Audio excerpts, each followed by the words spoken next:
પત્રકાર ભાઈ બહેનોનું સ્વાગત છે। આજની આ વિશેષ પત્રકાર પરિષદને ગુજરાત પ્રદેશ કોંગ્રેસ સમિતિના સન્માનીય પ્રમુખ અને સાંસદ સન્માનીય શક્તિસિંહજી ગોહિલ સંબોધન કરશે। ઘણો ગંભીર અને સમગ્ર દેશ માટે ચિંતાનો, આપણા સૌના માટે ચિંતાનો એવો મુદ્દાને લઈને તેઓ આપણી સાથે વાતચીત કરવાના છે। હું માનનીય શક્તિસિંહજીને વિનંતી કરું કે તેઓ આજની પત્રકાર પરિષદને સંબોધન કરે। માનનીય શક્તિસિંહ। આભાર છે। આપ સૌનું હૃદયપૂર્વક સ્વાગત કરું છું। મારી સાથે આજે પ્રેસ કોન્ફરન્સમાં મારા સિનિયર નેતા શ્રી એમીબેન યાજ્ઞિક, ભાઈ શ્રી મનીષભાઈ દોશી, ભાઈ હિરેનભાઈ, ભાઈ શ્રી લાલાભાઈ કાદરી સાહેબ, ભીખુભાઈ મિત્રો પણ જોડાયા છે। આપ સૌ પ્રેસ અને મીડિયાના સાથીઓનું હૃદયપૂર્વક સ્વાગત કરું છું। મારી પ્રેસ કોન્ફરન્સની મુખ્ય મુદ્દાની શરૂઆત કરું એ પહેલાં, આજે 1 મે, 1 મે છે, ગુજરાતનો સ્થાપના દિવસ છે। આઝાદી પછી મુંબઈ સ્ટેટ બન્યું અને દ્વિભાષી રાજ્ય, મરાઠી અને ગુજરાતી બંને બોલતા લોકોનું એક સંયુક્ત રાજ્ય હતું। એક ખૂબ મોટું જન આંદોલન થયું અને 2 રાજ્યો બન્યા, જેમાં આપણા ગુજરાતની સ્થાપના 1 મે 1960ના રોજ થઈ। પક્ષથી ઉપર પ્રજાનો અવાજ, આ ભાવના સાથે એ વખતે લડત લડાયેલી। કોઈ પણ પક્ષ હોય છતાં બધા એકત્રિત થઈને મહાગુજરાતની એ ચળવળ ચાલી। સ્વર્ગસ્થ ઇન્દુલાલ યાજ્ઞિકજી, સ્વર્ગસ્થ રવિશંકર મહારાજજીના નેતૃત્વમાં એ વખતની લડાઈ જે લડાઈ, આજે એમાંના આપણી વચ્ચે નથી, કેટલાક શહીદ પણ થયા। એ સૌને યાદ કરીને હું શ્રદ્ધા સુમન સમર્પિત કરું છું। મને ગૌરવ છે કે મહાગુજરાતની એ વખતની લડત પછી ગુજરાત રાજ્યની સ્થાપના થઈ। એ ચળવળમાં હતા એમાંથી મોટા ભાગના નેતાઓ કોંગ્રેસ પક્ષમાં જોડાયા। સ્વર્ગસ્થ પ્રબોધભાઈ રાવળ, સ્વર્ગસ્થ સનતભાઈ મહેતા, સ્વર્ગસ્થ બ્રહ્મકુમાર ભટ્ટ, બહુ લાંબુ લિસ્ટ હું કહી શકું। આ બધા જે પછી કોંગ્રેસમાં જોડાયા, એનો મને ગૌરવ છે।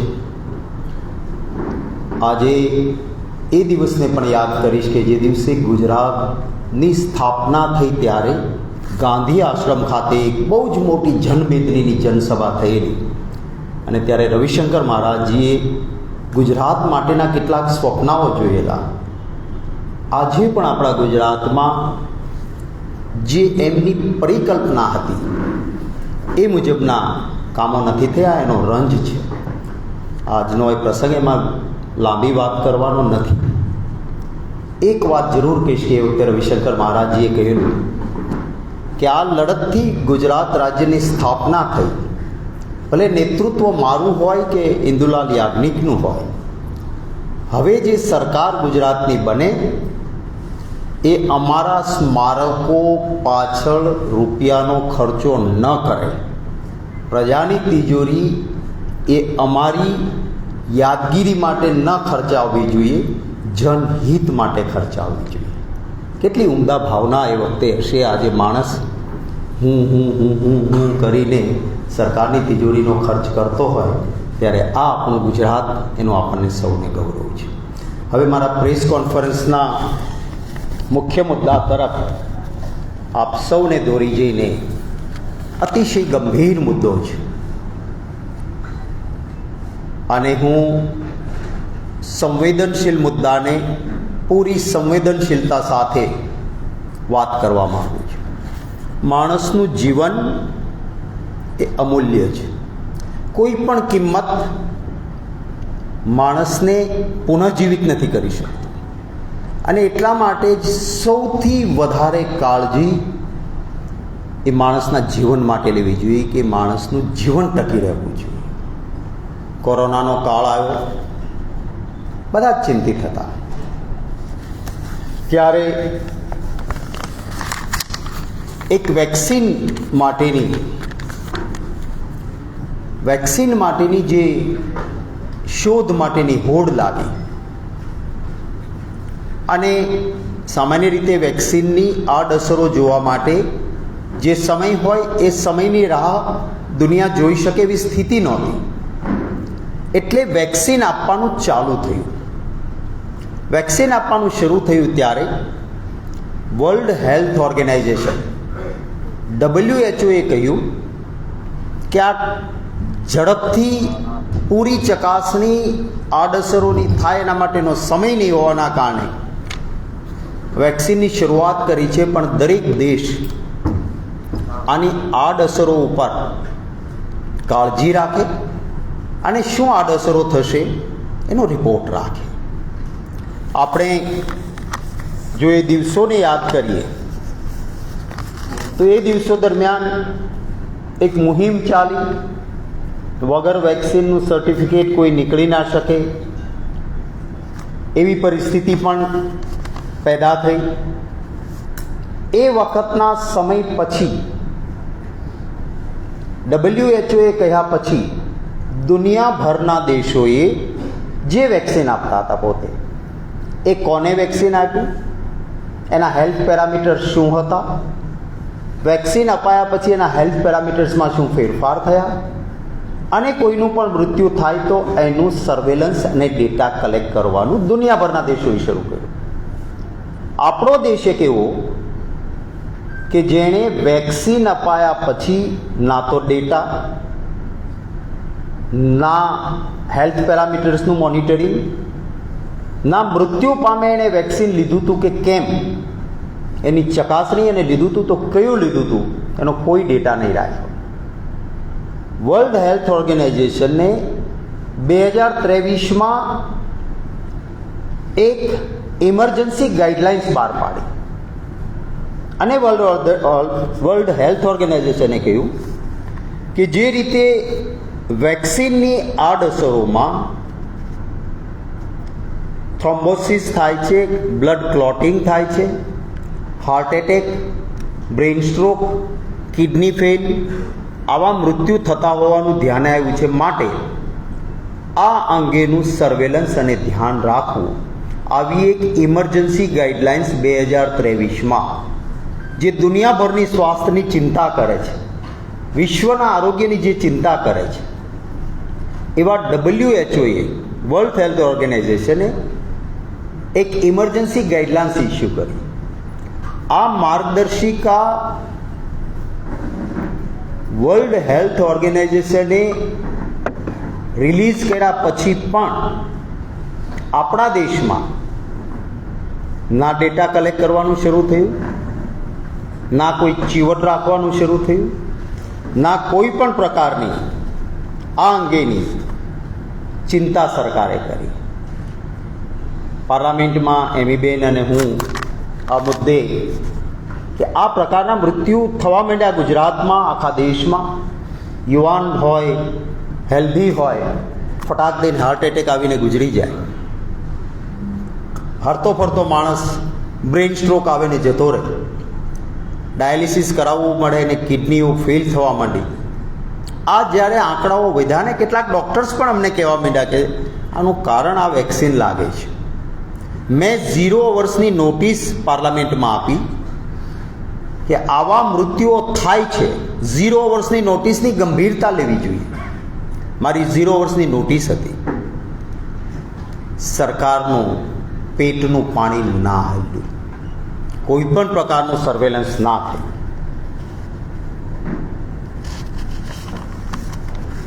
યુનાઇટેડ કિંગડમની હાઈકોર્ટમાં એક્સપર્ટ એસ્ટ્રાઝેનેકા, જેણે એક વેક્સિનની શોધ કરી હતી કોરોનાની, માત્ર શોધ એમણે કરી, બનાવી નહીં, એમણે ભારત દેશની સીરમ ઇન્સ્ટિટ્યૂટ સાથે પ્રોડક્શન માટેનો કોન્ટ્રાક્ટ કર્યો. શોધ્યું ત્યાં, બનાવવાનું ચાલુ થયું અહીંયા, અને નામ આપ્યું એને કોવિશિલ્ડ વેક્સિન. આ કોવિશિલ્ડ વેક્સિન આપવાનું શરૂ થયું. શરૂઆતમાં કોર્ટમાં જ્યારે મુદ્દા આવ્યા ત્યારે આ કંપનીએ ઓક્સફર્ડ એક્સ્ટ્રાઝેનેકા, જેણે કોવિશિલ્ડની શોધ કરીને બનાવ્યું હતું, એણે કહ્યું કોર્ટમાં કે અમારા વેક્સિનથી કોઈ પ્રોબ્લેમ નથી, પરંતુ દેશની સરકાર ડેટા ભેગી કરતી હતી, એ ડેટા કોર્ટમાં રજૂ થયો અને એટલા માટે હવે એ કંપનીએ એફિડેવિટ ઉપર સ્વીકાર્યું કે અમે જે કોરોનાનું વેક્સિન કોવિશિલ્ડ આપીએ છીએ એના કારણે TTS એટલે થ્રોમ્બોસાઇટોપેનિક સિન્ડ્રોમ આ થાય છે. સાદી ભાષામાં કહીએ તો શું થાય કે આપણું જે લોહી હોય એમાં ગંઠા થવા માંડે, લોહી થ્રોમ્બોસિસ થાય, ગાંઠો થવા માંડે લોહીની. એ લોહીની ગાંઠ ફરતી ફરતી હાર્ટમાં આવે, હાર્ટ એટેકથી મૃત્યુ થાય. એ ફરતી ફરતી જો પહેલાં મગજમાં જાય તો બ્રેઇન સ્ટ્રોક આવે, મલ્ટી ઓર્ગન ફેલ્યોર થાય. આ જે શરીરના વાઇટલ પાર્ટ એટલે કે જીવન માટે જરૂરી અંગોના અંદર એ લોહીનો પ્રવાહ જાય તો ત્યાં લોહી અટકી જાય અને એ ઓર્ગન, એ અવયવ ફેલ થઈ જાય. આ વાત TTSની વાત યુકેની ગવર્મેન્ટમાં ના એ ડેટા કલેક્શન કરવાનું જો એમણે આપણી જેમ રાખ્યું હતું તો કંપની હાથ ઊંચા કરી દે. આ કહ્યું અને 1000 કરોડ રૂપિયાનો ત્યાંના લોકોએ દાવો દાખલ કર્યો છે કે એમને વળતર મળવું છે. મારા કેટલાક સવાલો છે કે દુનિયાના આરોગ્યની ચિંતા કરતા વર્લ્ડ હેલ્થ ઓર્ગેનાઇઝેશન, દુનિયાના આરોગ્યની ચિંતા કરતી સંસ્થા, એને 2019માં જ કહ્યું હતું કે આ ઝડપથી વેક્સિન બન્યું છે, આની ચિંતા કરજો. શા માટે ન કરી? અમે પાર્લામેન્ટમાં 0 વર્ષ ઉઠાવીને ગુજરાતનો દાખલો આપ્યો કે સાહેબ લોકો મરી રહ્યા છે. શા માટે ના કર્યું? 2023માં ઇમરજન્સી એડવાઇઝરી, ઇમરજન્સી ગાઈડન્સ વિશ્વના આરોગ્યની ચિંતા કરતી સંસ્થા WHO એ આખું તમામ દુનિયાના દેશોએ શરૂ કર્યું. આપણા દેશે એ પછી પણ નથી ડેટા કલેક્ટ કર્યો, નથી કોઈ આરોગ્યની દેશના લોકોની ચિંતા કરી. ભારતમાં 205 કરોડ કોવિશિલ્ડના ડોઝ આપ્યા છે. ખૂબ પ્રેશર કરીને અપાતા હતા અને એની ક્રેડિટ પાછી ભારતીય જનતા પાર્ટી લેતી હતી. ગુજરાતમાં 10.53 કરોડ, કારણ કે એક વ્યક્તિને 2 વખત બુસ્ટર ડોઝ, આવું બધું સરકાર દબાણ કરતી હતી અને કહેતા હતા શું, મફત વેક્સિન, મફત વેક્સિન. મફત નહોતું. પ્રજાની તિજોરીમાંથી કરોડો રૂપિયા આ વેક્સિન બનાવનારને અપાતા હતા, જે કાંઈ કોઈ પોલિટિકલ પર્સન કે પાર્ટીની બાપની પેઢીના નહોતા, જનતાના રૂપિયા હતા. અને છતાં પોલિટિકલ પબ્લિસિટી કે મફત વેક્સિન આપીએ છીએ. એ પછી મારો એક સૌથી મોટો સવાલ એ છે કે આપણો દેશ ગૌરવ લઈ શકે, ભારત સરકારની પોતાની સેન્ટ્રલ રિસર્ચ ઇન્સ્ટિટ્યૂટ CRI, આ સંસ્થા 118 વર્ષ જૂની છે, જે વેક્સિન બનાવે છે, પ્રોડ્યુસ કરે છે, કોઈ પણ પ્રાઇવેટ કંપની કરતાં એની કેપેસિટી ખૂબ ઊંચી છે અને એ ભારત સરકારની છે ઇન્સ્ટિટ્યૂટ. આ ઇન્સ્ટિટ્યૂટ દુનિયાભરમાં, ભારતમાં નહીં, દુનિયાભરમાં વેક્સિન માટે પાયોનિયર, સ્થાપક પૈકીની આ ઇન્સ્ટિટ્યૂટ આપણા ભારતમાં છે, જે ભારત સરકારની. બીજા વિશ્વયુદ્ધ વખતે આ ઇન્સ્ટિટ્યૂટમાંથી જે વેક્સિન ગયા એ દુનિયાભરમાં પ્રશંસા થઈ હતી કે બીજા વિશ્વયુદ્ધ વખતે ભારતની સેન્ટ્રલ રિસર્ચ ઇન્સ્ટિટ્યૂટ એ નમૂનેદાર કામગીરી કરી. આપણા દેશમાં પોલિયો, શીતળા, TB, પુષ્કળ પ્રકારના રોગો હતા. આ બધા રોગો સામે રોગ પ્રતિકારક શક્તિ વધે, વેક્સિનથી રોગ નિર્મૂલ થાય, એનું સંશોધન, એનું પ્રોડક્શન, એનું ઉત્પાદન, એ બધું જ સેન્ટ્રલ રિસર્ચ ઇન્સ્ટિટ્યૂટ ભારત સરકારની લેબોરેટરીએ કર્યું. ક્યારેય આ સંસ્થા સામે કોઈ પ્રશ્નાર્થ કે સવાલ નહોતો. તો જ્યારે કોરોના આવ્યો અને ઇંગ્લેન્ડની એક કંપની કહે છે કે મેં આ શોધ્યું છે પણ પ્રોડક્શન મારી પાસે થાય એમ નથી, તો પ્રોડક્શન કોના પાસે કરાવવું જોઈએ? ભારતની પાસે દુનિયાની બેસ્ટ લેબોરેટરી સરકારની હતી, એ પૂરું ઉત્પાદન કરી શકે એમ હતા. એમણે સેન્ટ્રલ રિસર્ચ ઇન્સ્ટિટ્યૂટને કામ નહીં આપ્યું, પ્રાઇવેટ કંપનીઓને આપ્યું. સીરમ ઇન્સ્ટિટ્યૂટને આપ્યું, જે પ્રાઇવેટ છે, એમને આપ્યું. આ શા માટે આપ્યું? અમારો પ્રશ્ન છે. જે આની સ્થાપના પણ હું આપને કહી દઉં કે સેન્ટ્રલ રિસર્ચ ઇન્સ્ટિટ્યૂટ 3 મે 1905ના રોજ સ્થપાયેલી છે અને આને કામ જે છે એ નહીં આવે.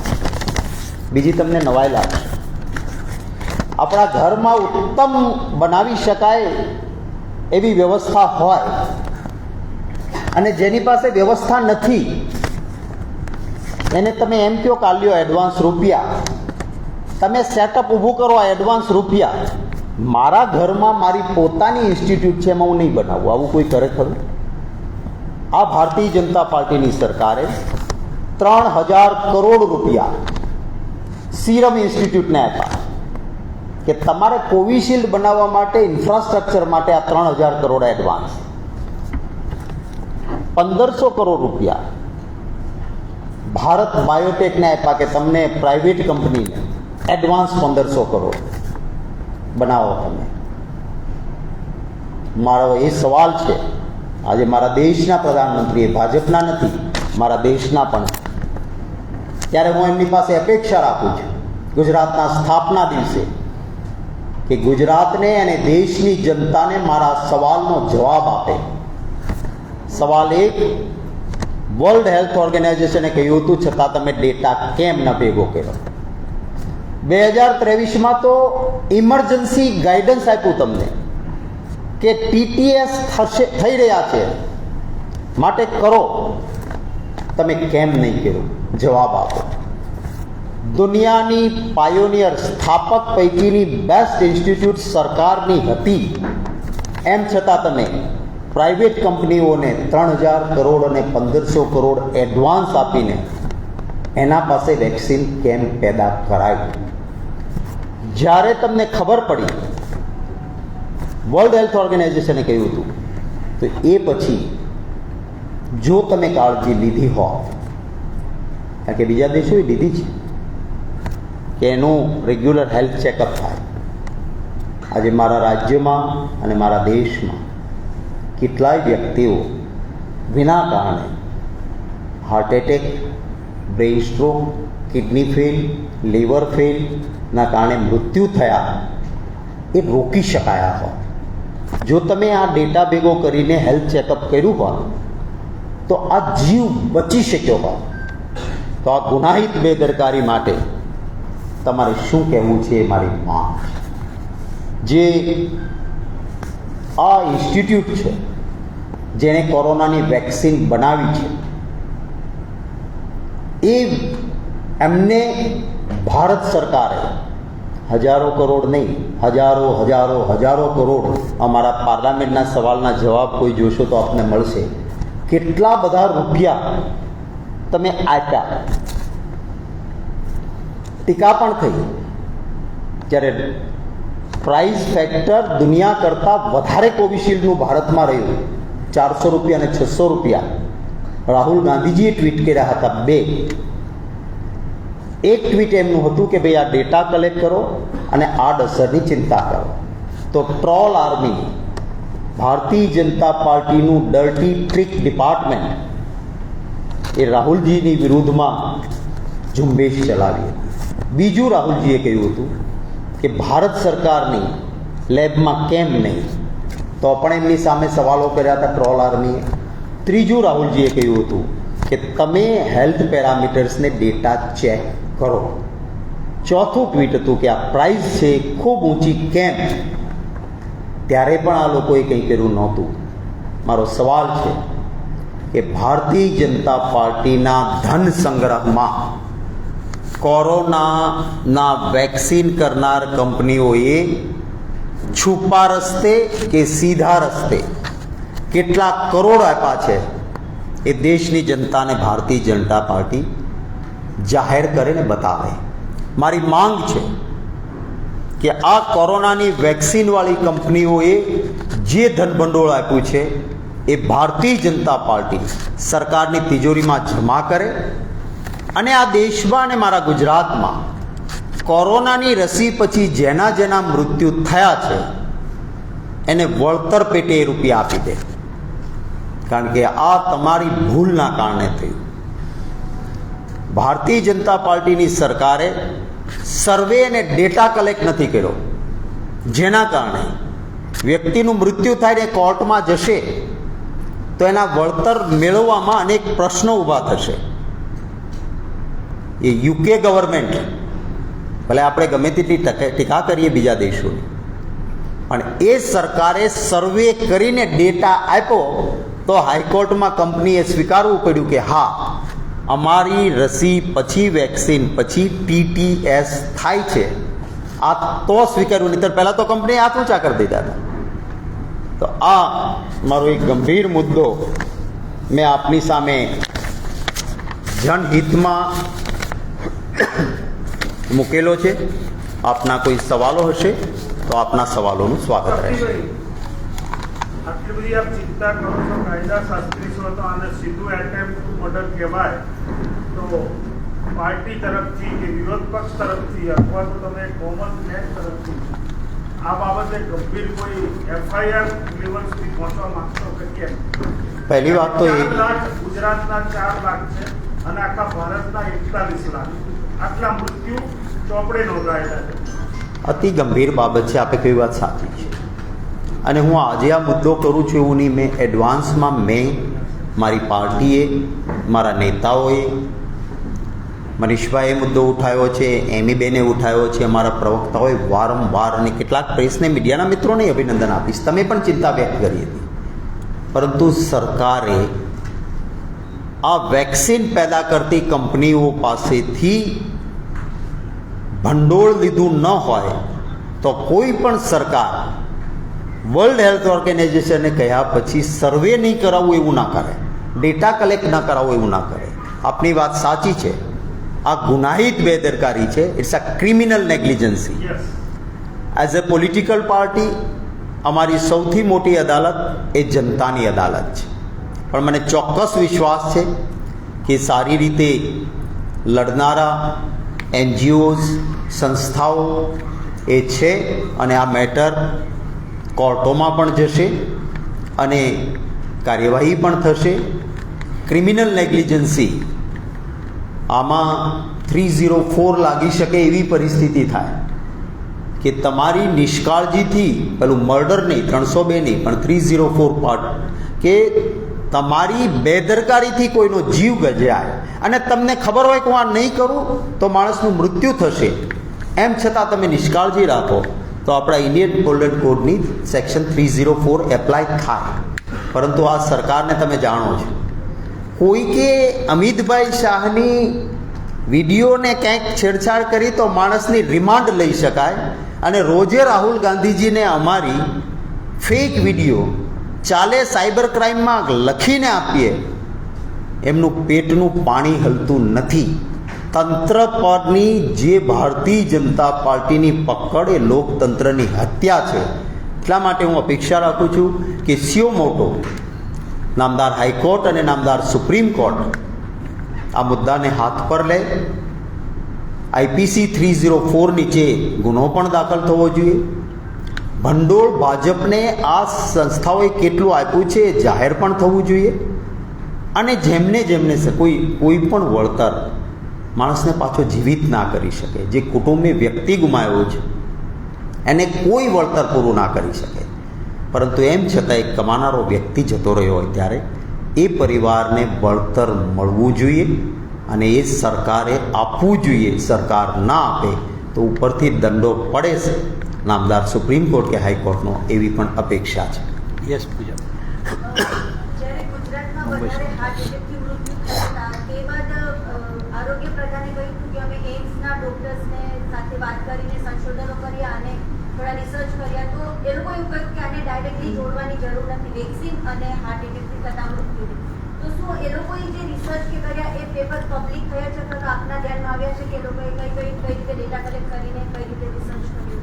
સંપૂર્ણ રીતે વેક્સિન બનાવતી કંપનીઓના કવચ તરીકે, ઢાલ તરીકે, સુરક્ષા તરીકે સરકારે કામ કર્યું છે. જો એમણે એમ્સના એ ડૉક્ટરોએ કહી દીધું હોય કે આને જોડવાના નથી, તો હવે આ કંપની એને લંડનની હાઈકોર્ટમાં સ્વીકાર્યું કે હા અમારા વેક્સિનથી આ થાય છે. એનો અર્થ શું થયો? આ એ જ વેક્સિન છે, એમણે તો સંશોધન કર્યું, અહીંયા જ બની છે આપણી, અને ત્યાં ગઈ હતી. તો જો ત્યાંની હાઈકોર્ટમાં કંપની સ્વીકારતી હોય કે અમારા વેક્સિનથી TTS થાય છે, તો પછી આ એમ્સના ડૉક્ટરોએ સંશોધન કર્યું, શું એ ડૉક્ટરો ખોટા હતા કે સરકાર ખોટી હતી? કેવું સંશોધન અને શું કર્યું એનું પેપર જનતા પાસે ખુલ્લું મૂકે અને આના માટે જે કોઈ જવાબદાર હોય એના સામે પગલાં ભરાય. Thank you. Thank you very much. ખૂબ આભાર. યસ. ડાકોર નિષ્ણાતો એવો કરી રહ્યા છે કે 50 લાખે જૂજ લોકોને જ આની અસર થાય છે, અને બીજું એક દાવો એવો છે કે 3 કે 4 મહિના સુધી જે અસર થાય પછી લાંબા ગાળે થતી નથી. તમારા સવાલનો જવાબ એટલો જ છે. હું કહું છું કે તમે જૂજ કહો છો, હું તો એમ કહું છું કે 10 કરોડે એક વ્યક્તિને પણ તકલીફ થવાની હોય તો એ એક વ્યક્તિને થનારી તકલીફ માટે સરકારે જાગૃત નહીં રહેવાનું. તમારે શું કરવાનું હતું? માત્ર ડેટા કલેક્શન, જે બીજા દેશો કરે છે એ પ્રમાણેના હેલ્થ પેરામીટર્સ ચેક કરવાના કે ભાઈ તમે કોરોનાનું વેક્સિન લીધું છે, તમારામાં બ્લડ થિનરની જરૂર છે, તો તમને એ લોકો બ્લડ થિનર આપે, તમે ક્યોર થઈ શકો. પણ તમે સર્વે જ ના કરો, તમે જાણો જ નહીં, અને જૂજ લોકો મરવાના છે એનો અર્થ શું? અરે એક માણસના જીવની પણ બહુ મોટી કિંમત હોય છે. અને હમણાં જ અહીંયા મને કહ્યું, અને અનેક મિત્રોએ આવી રીતના મૃત્યુ થયા છે, એના આંકડાઓ જોઈએ તો એ જૂજ નથી. લાખોની સંખ્યામાં મૃત્યુ થતા હોય અને છતાં જૂજ કહેવું એ વ્યાજબી નથી. અને હવે અસર નથી થવાની એવું શાના આધારે સરકાર કહે છે? સરકારે કર્યો છે સર્વે? સરકાર પાસે છે કોઈ ડેટા કે 2 મહિના 6 મહિના થઈ ગયા છે માટે હવે ચિંતાની જરૂર નથી? છે ડેટા એમના પાસે? તો જાહેર કરે ડેટા કે અમે આ હેલ્થ પેરામીટર્સ જોયા. હજી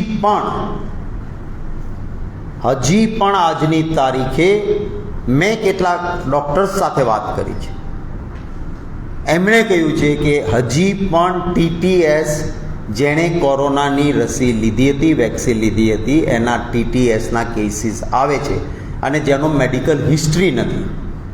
એનો અર્થ એવો થયો એનો ફેમિલી હિસ્ટ્રી પણ નથી, એનો પોતાનો પણ મેડિકલ હિસ્ટ્રી ન હોય, અને ઓટોમેટિક કોરોનાના વેક્સિન પછી 2 વર્ષ 3 વર્ષ 4 વર્ષ 2019માંથી આ શરૂ થયું ને વેક્સિન શરૂ થયા, આજે પણ TTSના કેસીસ આવે છે એમ એક્સપર્ટ ડૉક્ટર્સ જો કહેતા હોય, અને સરકારે માત્ર કોરોનાનું વેક્સિન બનાવનારે તમને ધન ભંડોળ આપી દીધું છે, એટલે આવા નિવેદનો કરો છો તમે? એક વ્યક્તિનો જીવ પણ અતિ મૂલ્ય હોય છે. અને શું ફરક પડે તમને જ્યારે તમારે એક માત્ર બીજા બધા દેશો કરે છે, વર્લ્ડ હેલ્થ ઓર્ગેનાઇઝેશન કહે છે, શું કામ નથી કરતા? માત્ર કારણ મારી દ્રષ્ટિએ એક જ છે કે કરોડો રૂપિયા ભાજપને વેક્સિન બનાવનારે આપ્યા છે. જો ડેટા કલેક્ટ થાય તો ડેટાના આધાર પર, જેમ યુકેની હાઈકોર્ટમાં કંપનીએ સ્વીકારવું પડ્યું કે અમારાથી થાય છે TTS, અહીંયા પણ સ્વીકારવું પડે, અને વળતર આપણા ગુજરાતી કે દેશના લોકોને મોટી રકમમાં ચૂકવવું પડે. એ કંપનીને બચાવવા માટે આ બધો ધંધો ચાલી રહ્યો છે. તમે કહ્યું કે સંશોધન થયું ને વેક્સિન બની, તો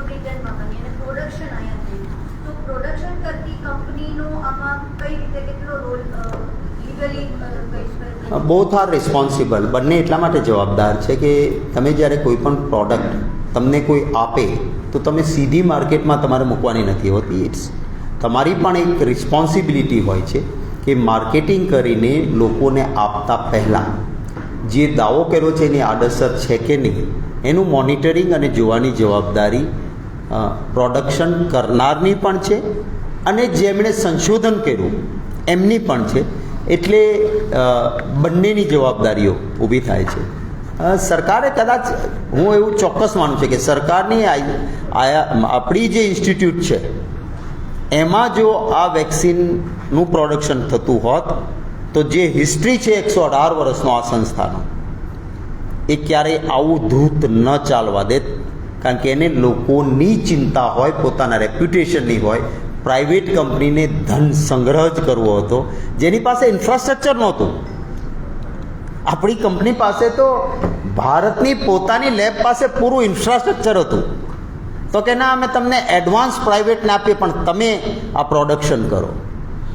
આથી મોટો ભયમુક્ત ભ્રષ્ટાચાર, અને એ પણ લોકોના જીવ સાથે કરીને.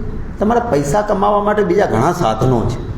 જ્યાં માણસના જીવ સાથે ચેડા થતા હોય, આરોગ્ય સાથે ચેડા થતા હોય, કમસે કમ એને તો બક્ષી દો.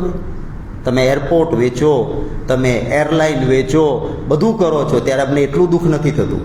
પણ માણસના જીવન સાથે ચેડા કરીને તમે પૈસા પેદા કરો છો, એ વાતનું મને એક લોકોની વચ્ચે રહેનાર માણસ ના કારણે અતિશય દર્દ છે. કારણ કે મેં જોયું છે એક કોઈ 20-22 વર્ષનો દીકરો હાર્ટ એટેકથી મૃત્યુ પામે અને એના ઘરની શું સ્થિતિ થાય છે રોકકળ મેં જોઈ છે. અને એટલે કહું છું કે આ ગુનાહિત બેદરકારી કુદરત માફ નહીં કરે ભારતીય જનતા પાર્ટીને. Thank you.